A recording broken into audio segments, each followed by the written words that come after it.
Welcome back to New England Living. I'm Rachel Holt. Up next, we're checking out an urban winery in downtown Meredith with Bob Manley, co-founder of Hermit Woods Winery. What's the story behind Hermit Woods Winery? Because you were doing things a little differently. We're doing things a lot differently. It's safe to say that we're probably the only winery in the world that is doing what exactly we're doing here. And that is, we made the decision early on that we're going to craft our wines from fruit other than grapes, the fruit that grows right here in central New Hampshire. There are lots of other people that make wine from the fruit that grows here, but very differently than we do. Our mission is how do we take the fruit that grows here, apples, blueberries, blackberries, raspberries, elderberries, et cetera, and craft wines that drink for us stylistically like the wines we cut our teeth on from Europe and California and wine regions around the world. So that's what sort of sets us apart. What an amazing spot you have right in the heart of Meredith, very walkable to everything. Tell me about this place. This is really what happens when a photographer, a geologist, and a marketing person take on the hobby of making wine together. That sounds like the start of a joke, right? Yeah, exactly. And that hobby going wildly out of control over a period of about 7 or 8 years. And we opened to the public as Hermit Woods Winery in my home, literally in my master bedroom in 2011. And we grew our business there for 3 years and realized we were really onto something successful. And that caused us to purchase this building that we're in today here in the heart of Meredith. We moved our business here in 2014 and have been growing our winery here ever since. And with that, we've grown from winery and full-service restaurant, and now we have a full-service restaurant and a concert venue as well. So it's really been a progression. It sounds like you're not afraid to try things, be a little creative, and if there's a bust, you move on to the next thing, right? Absolutely. What I always explain to people is we produce about 35 wines every year that end up in our tasting room. Ken and Ben downstairs will produce somewhere of 75 to 100 wines a year. That's because the only way we're going to know how something works or doesn't is to try it, because we're the only ones doing it.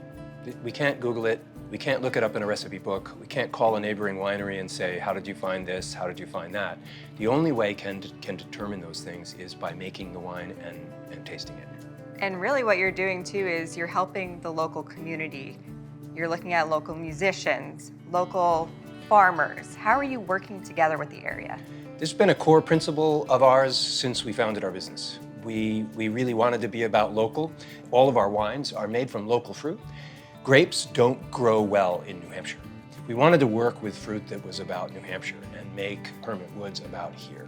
That way we support our local farmers, we support our local community. We're a high-value product, so we can pay top dollar to the farmers for the goods they're producing. We've made it a mission to try and purchase local food from the local farmers for our restaurant. We've always felt if we're going to be successful, we're going to be successful because we're part of a community that's successful. And so everything that we do to help our community be successful is just another way that we can shine ourselves as part of the community. What is going on downstairs? How does one of these bottles of wine come about? There's a lot going on downstairs. Our winery is capable of producing, we don't do this every year, but we're capable of producing as much as 5,000 cases of wine annually. And to give you a sense of scale, 95% of all the wineries in the world produce 5,000 cases or less. That's craft winemaking, and it's pretty much a standard around the world. And it's all made 100% here from whole fruit. We don't use juice, we don't use concentrates. We collect fruit directly from the farm. It comes in as whole fruit, and we convert it to wine right down in the cellar. Overseeing that wine conversion process is scientist, winemaker, and co-founder Ken Hardcastle.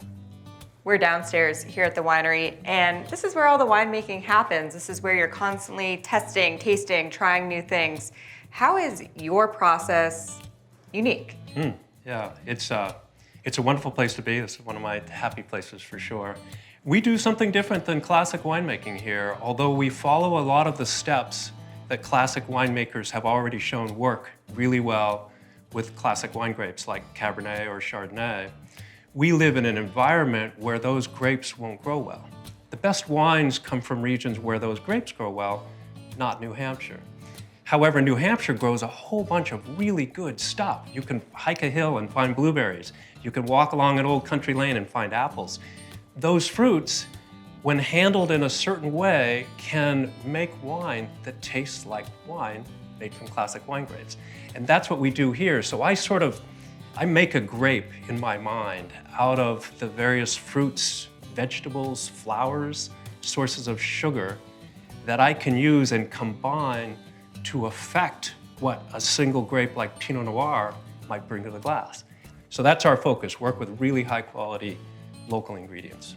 I'm really excited because you're giving us this really unique opportunity here to try some of this wine that's in its infancy, not the finished product yet. It's really fun. It's one of the most enjoyable parts of being a winemaker is parenting these wines along their way. Some wines will spend a few weeks, maybe a few months, or even a few years in a barrel, depending on the style.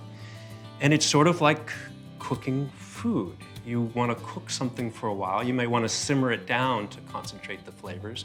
You may want to add in some lemon juice to change the chemistry of what's going on in your creation. Same thing with wine. We get a chance to sample this young wine. It's just a couple months old, and we'll see what it's like. Can't wait.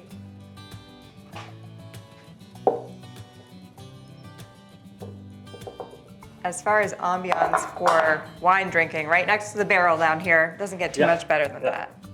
Cheers. Cheers.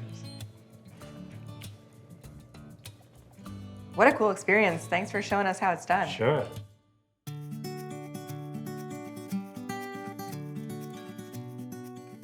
You're meeting all different kinds of people, I'm sure. What's the typical reaction to trying one of your wines? A lot of people who think about wine don't think about the fruits we're making it from. Unlike most wines made from local fruit, we're designing wines or creating wines that are reminiscent of the classic wines we loved. This is what got me into wine, drinking California and French and Italian and Spanish wines. And so that's what's different about us, is that our wines aren't your typical fruit wines. They aren't typically sweet. They're mostly dry, food-friendly, barrel-aged. You can lay them down in your cellar and they'll improve with time as they age.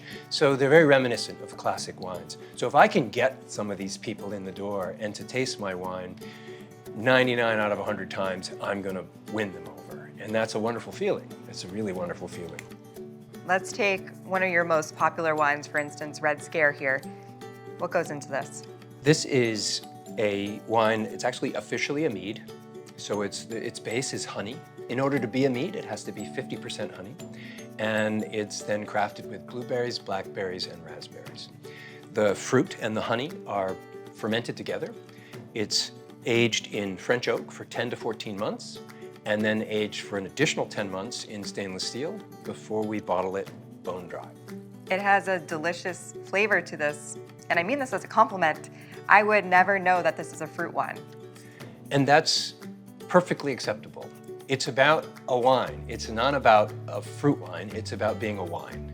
We want you to enjoy this like you would enjoy any wine. I am tasting the blueberry and the fruit, but the biggest difference with this wine versus other fruit wines that I've had, it's not too sweet. It's not sweet at all. There's 0% residual sugar in this wine. So I'm loving it. Excellent. Cheers. Cheers.